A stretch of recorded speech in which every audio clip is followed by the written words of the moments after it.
Many people believe that the only threat for tornadoes is officially during the springtime. However, here in southeast Texas, the threat appears to be much more common in the fall months. And today, wouldn't you know it, we've got a tornado watch in effect. Houston Chronicle meteorologist Justin Ballard is here to discuss why that's possible and what it means for the rest of this fall season. Welcome, Justin. Thank you for having me. The warm weather that we've had so far this November, that's kind of playing into this forecast for possibly some strong and severe storms today. Absolutely. We've already had one storm rotate north of Sealy, and we did get that tornado warning. No confirmed touchdown, but we saw the rotation. But it wouldn't surprise us one bit, especially when you consider the graphic you've pulled up behind us right here. Just really, complete kind of climatology from 1992 to 2019. You see how many tornadoes occur in November, 89.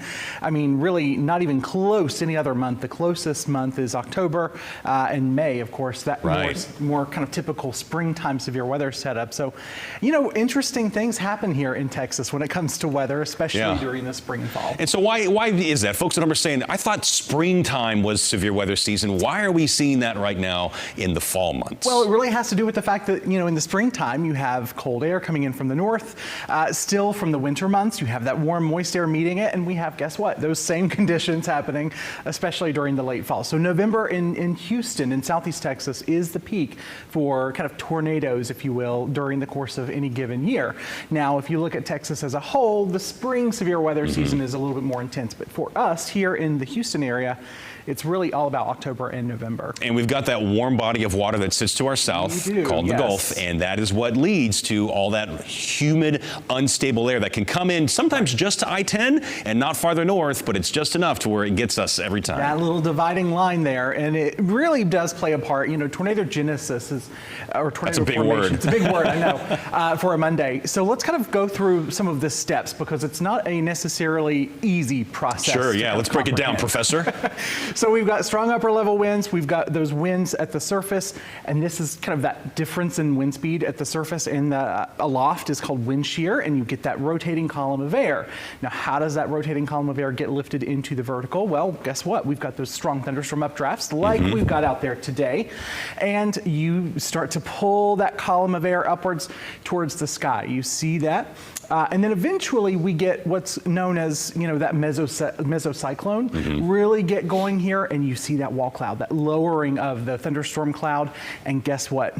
Once you start seeing that, that's when a, funnel cloud or tornado forms. So obviously if the rotating column of air continues to build downward, doesn't reach the ground, it's a funnel cloud, which I'm sure we'll see some of today at some point if we haven't already. And if it does, it's a tornado. This right here is a tornado, bona fide. And so that's an important thing to point out with radar technology, what we can see and what we cannot see, because the radar beam starts going above the ground and increases in height and distance, which makes to those blind spots where we can't always see what's happening in that lowest level. And now we've got that tornado watch until 7 o'clock. So this is really what that means. Weather conditions are favorable for the development of severe weather. Watch, whether or not a tornado forms in your area. We don't know yet, but that is when tornado warnings come into play. And those tornado warnings mean that either something has formed and has been spotted by trained storm spotters, or radar is indicating, like you were just mentioning, that tornadoes are possible. So obviously when a warning is issued, this is your call to action. And what are those actions that we're going to take, Justin, if we go under a warning today? We're going to seek shelter, not on the second floor or in your garage sort of attic.